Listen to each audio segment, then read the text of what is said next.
Well, here's a video I wasn't planning to make anytime soon, but thanks to all the new English patches that have come out lately, we're making it now. Anyway, hi, I'm Milla, and welcome back to part 2 of PS Vita English fan translations. And as mentioned, there's some cool new fan translations coming out, whether it's definitive releases and spin-offs of localised JRPGs, to highly anticipated visual novels with a hint of controversy. I can't wait to discuss all of these patches with you today. Please like, comment, subscribe, algorithm boosting stuff, etc. Let's get straight into it. One of the best JRPGs on the PS Vita, out of those that are mainly exclusive outside Japan anyway, is Tales of Hearts R, the 20th mainline Tales of title that tells the story of Core Meteor, as he goes out to restore Kohaku Heart's Esperia, allowing her to re-experience emotions once again. Tales of Hearts R is a great action RPG that's well worth checking out, but it's not the only Tales of Hearts game available on the PS Vita. When Bandai Namco first released Tales of Hearts R in Japan in March 2013, they developed an extra downloadable minigame for fans who purchased the Collector's Edition. This minigame, named Tales of Hearts R Infinite Evolve, is a sprite-based 2D fighting game set in the same world of, well, Tales of Hearts R. You play as either Core or Kohaku, who go out to kill monsters and earn gold to help Core become a man. Yes, that is actually the game's story. I don't know why they chose this, but they did. Interestingly, the sprites are recycled from the original DS release of Tales of Hearts, making this a creative way for Bandai Namco to reuse those old assets. Infinite Evolved's gameplay is a throwback to the original gameplay style of Tales of games. In other words, if you played Tales of Fantasia or Destiny, it's a style of game. Infinite Evolve is not a long game, it only takes around 3 hours to complete unless you wish to unlock the true ending. On Christmas Day in 2023, Lifebottle Productions, the leading Tales of fan translation group, published a full English patch for Infinite Evolve in English. However, they didn't just translate the text. Tales of Hearts R Infinite Evolve is the first Tales of Hearts release to have a full English dub in any form. Yep, they actually got a fan dub in for this game, which is a fantastic achievement that's worth noting. Huh? Okay. What's up? Now, I want to become a man! The original Japanese audio is also available for people who prefer Japanese audio. Could Bandai Namco localise Infinite Evolve into English someday? If they ever do decide to remaster Tales of Hearts R for modern platforms as part of their remastered pipeline, I think it's quite possible, but given there are still many other older Tales of games yet to get any form of HD remaster, at the time of recording, Tales of the Abyss is the only Tales of Holy Trinity title to not have an HD remaster, which is likely to come soon given the game turns 20 in 2025. So it'll be a while before Bandai Namco get around to remastering Tales of Hearts R, and maybe when they do that, they'll bundle in Infinite Evolve as a free pack-in, but until then, this English patch is your only option.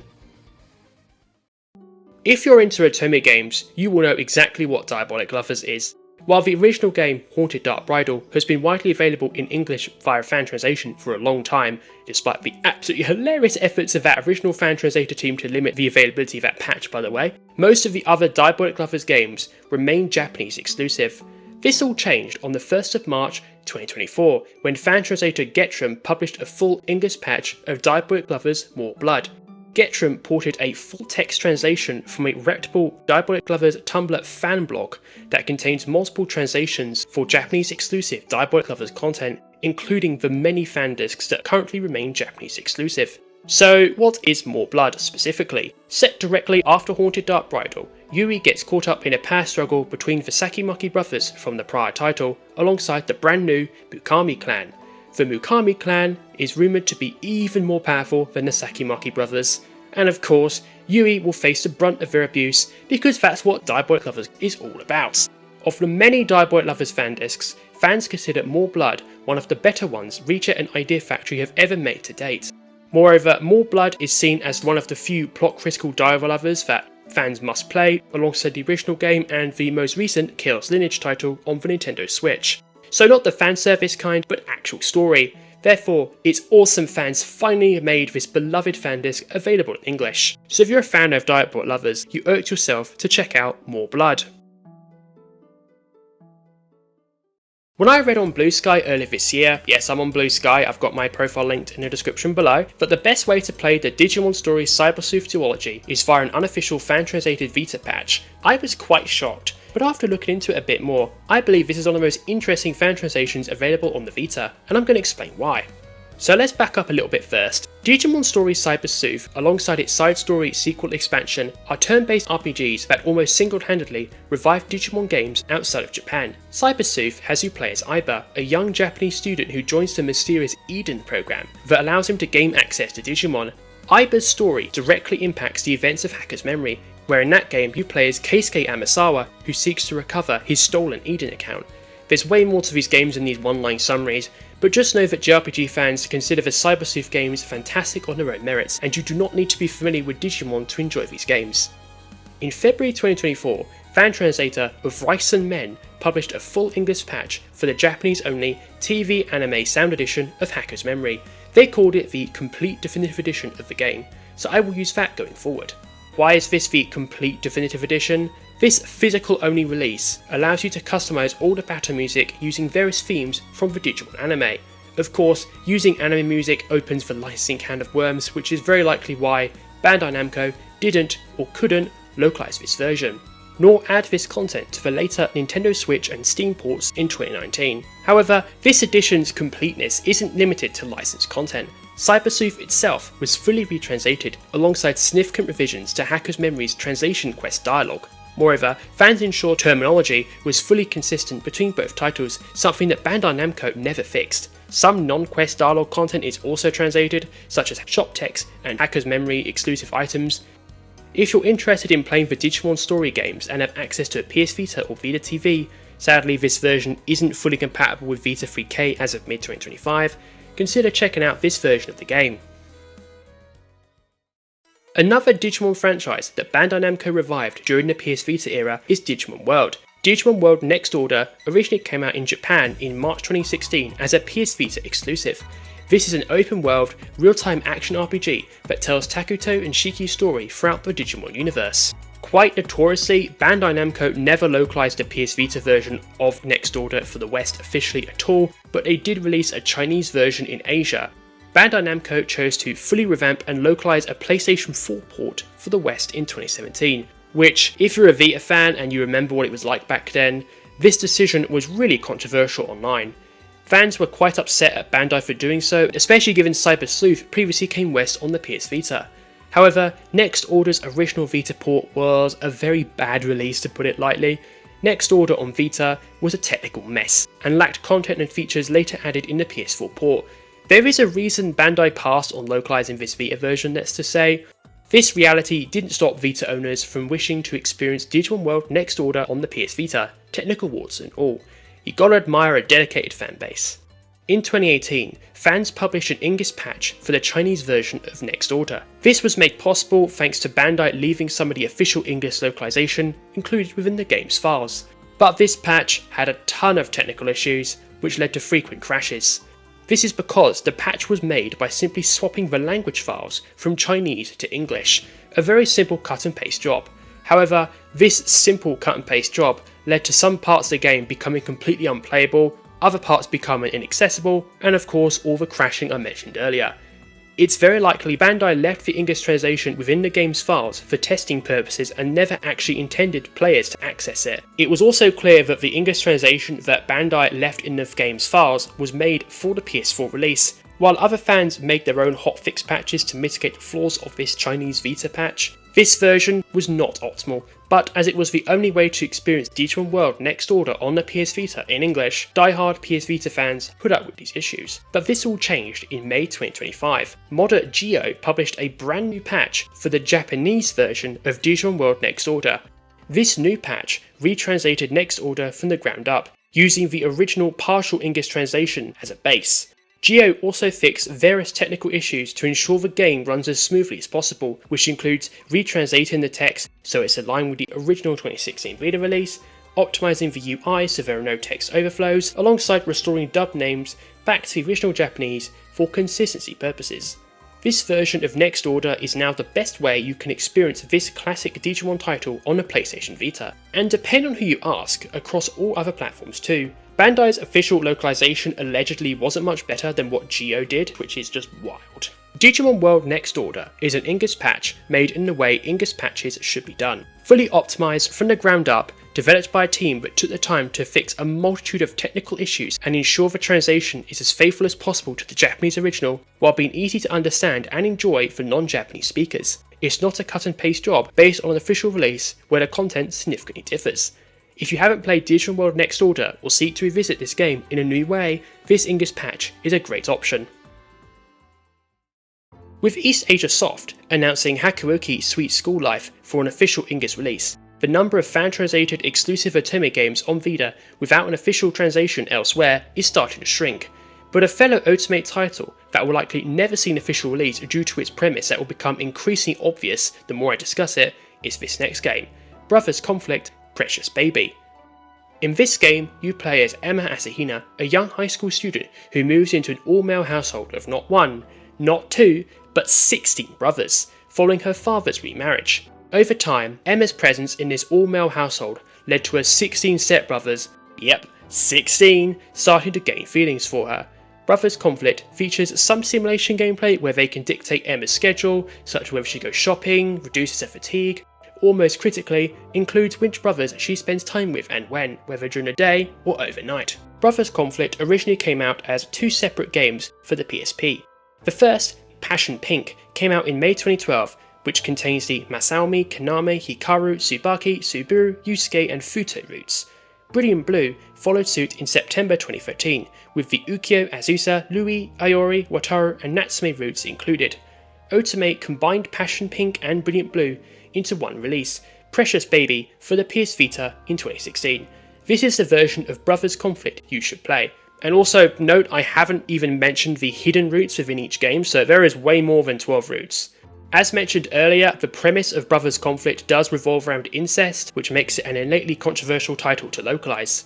Moreover, the vast quantity of text, over 15 routes, makes Brothers Conflict very difficult to justify. For comparison, Hakuoki Kyoto Winds and Edo Blossoms, the definitive Hakuoki story, has 12 extended routes, split over 2 games, and that took 2 years to be localized and allegedly led to Hakuoki burnout within Idea Factory International, which is why they have never picked up any of the Hakuoki games themselves ever since, although this is not publicly confirmed. In January 2023, fan translation group Team Asahina, who came together specifically to translate Brothers Conflict, released a full English patch for the Vita version of the game. All routes have been translated, which is a tremendous achievement given the vast quantity of text, and the team should be proud of themselves for completing such a massive project. However, there are a small number of bugs that they could not fix for technical reasons, so if you're going to play this game, you should read the notes on the GitHub patch page about these issues. If you're open to exploring fan-translated Otome games on consoles, you may wish to consider checking out Brothers Conflict Precious Baby. Because this is a PlayStation Vita video, we're going to discuss a boob game, and this time round we're discussing the original Omega Labyrinth, the first game in, well, the Omega Labyrinth series. This is a fully standalone title that has never been re-released anywhere else, and that includes enhanced ports. I say this because when P-Cube attempted to localise Omega Labyrinth Z, which I already talked about before, some people thought that was an enhanced port of this game, not a sequel. No, Omega Labyrinth Z is a sequel, this is standalone, they're 2 different things. In the original Omega Labyrinth, you play as Aina Akimiya, who's searching for the Holy Grail of Beauty, so she can ask the Grail to grant her wish for massive tits. Her friends join her on this epic adventure through top-down roguelike dungeons akin to Shiren the Wanderer, and the other Omega Labyrinth games. And yes, this basically plays the same as later games, just without the incremental improvements. So why did D3 not localise Omega Labyrinth? Most likely because it was a Vita exclusive and they knew that they had an upcoming sequel in the works for multiple platforms, so it made more sense to localise Omega Labyrinth Z instead, but we all know how that went. In November 2017, modder Alternative Zero released the first English patch for Omega Labyrinth, which focused primarily on menu translations and an unedited story pass. This was due to fan demand, which is unsurprising given what kind of game this is and the fact P-Cube had just announced Omega Labyrinth Z for an English release at the time. Future patches contain the editing pass the original release lacked, ensuring you can now play this forgotten boob game in English. Due to recent controversies with the series, alongside content clampdowns on all formats, the chances of D3 going back to remaster and localise Omega Labyrinth for modern platforms is basically zero. So therefore, if you seek to help Aina obtain the massive tits of her dreams in English, you'll have to play this patch. One of the most famous Japanese exclusive PS Vita games is Ciel Nosurge Requiem to a Lost Star. Developed by Atelier developer Gust, Ciel Nosurge is a simulation game where the player, an unnamed gender-neutral character, interacts with Ion, an amnesiac girl. By engaging in daily activities, you enter Ion's soul space, helping her to learn why she's alone in this world beyond the 7 dimensions. Gust originally released Ciel Nosurge as an online-only title in 2012, which only contained the first episode of the game's story. Interestingly, Ciel Nosurge was Gust's first release since being bought out by Koei Tecmo. Future story volumes came out exclusively on PSN, before Koei Tecmo later bundled all of them together into a separate release, before finally making the definitive offline version of the game in 2014. A very interesting example of a Japanese developer making an online-only game for a handheld console. If you've heard of Nosurge Ode to an Unborn Star on the PS3 and also the Vita, Ciel Nosurge is the prequel to that game. While you can experience Nosurge without playing Ciel Nosurge first, this is not ideal because you'll miss out on so much of Ciel Nosurge's world building. This is why both Gust and Surge Concerto fans alike were upset by Koei Tecmo's decision not to localise Ciel Nosurge. However, to Koei Tecmo's credit, their Western social media accounts directly confirmed this, which is unlike a lot of publishers who just refuse to ever say anything. Koei Tecmo most likely chose not to localise Ciel Nosurge because it's a visual novel, and it's the same reason why they are reluctant to localise other games from Gust's sister brand, Ruby Party, which I've discussed elsewhere in another dedicated Ruby Party retrospective, which you should totally watch by the way, because Ruby Party is fascinating. Anyway, back to Ciel Nosurge. Fan translation group Atelier Productions, in collaboration with the Array Tales Melody community, worked on and published a full English patch of Ciel Nosurge offline. Ciel Nosurge's English patch was in the works for several years, with both high fan demand and Koei Tecmo's explicit confirmation they would not localise it, driving fans to complete the project. Unfortunately, there's an aspect of Ciel Nosurge's patch that's hugely controversial, which we must talk about. In September 2024, when the fan translation group initially confirmed a November release, they showed off footage of the game, including their correct translation of the protagonist's gender-neutral pronouns. Because this was on Twitter, which was increasingly becoming a far-right den thanks to a certain someone buying it out, GamerGators dogpiled the fan translation team for their decision to correctly translate the gender-neutral pronouns, effectively pushing bigotry regardless of how accurate or faithful the translation is. This is actually a perfect example of what anti-localization discourse online is about, and how transphobia rots your brain. Sadly, I couldn't find any evidence of this to take screenshots for this video.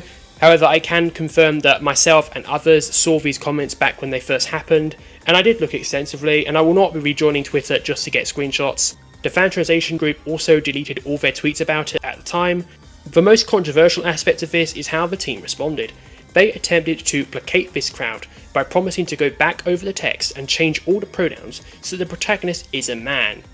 In their official release post, they confirmed they've chosen to create an optional toggle to choose between the correct gender-neutral translation or the incorrect gendered translation where the protagonist is assumed to be a man, when this is not the case in the original Japanese. This quote-unquote compromise does a huge disservice to Ciel Nosurge. First of all, as compromising with fascists never works, especially random tourists online who'd never play your patch to begin with. Their feedback is trash and you should have just thrown it in the bin. And secondly, your fan translation will permanently have this controversial aspect attached to it, and is why I'm talking about it in this video, because even if I didn't mention it, somebody would bring it up in the comments. Moving swiftly on from that mess, because the fan translation itself is otherwise impressive, and I do feel it's important to talk about the positives of this patch as well. Not only did the group fully translate all text and images into English, they also ported the content from other releases of Ciel Nosurge, including the later DX remasters, to make this the ultimate definitive release. This means porting content removed from the original online Vita releases into offline, such as the unique voiceovers and the original version of the Dwelling of Dreams OST, whereas content they backported from the remasters includes the 7D mailbox.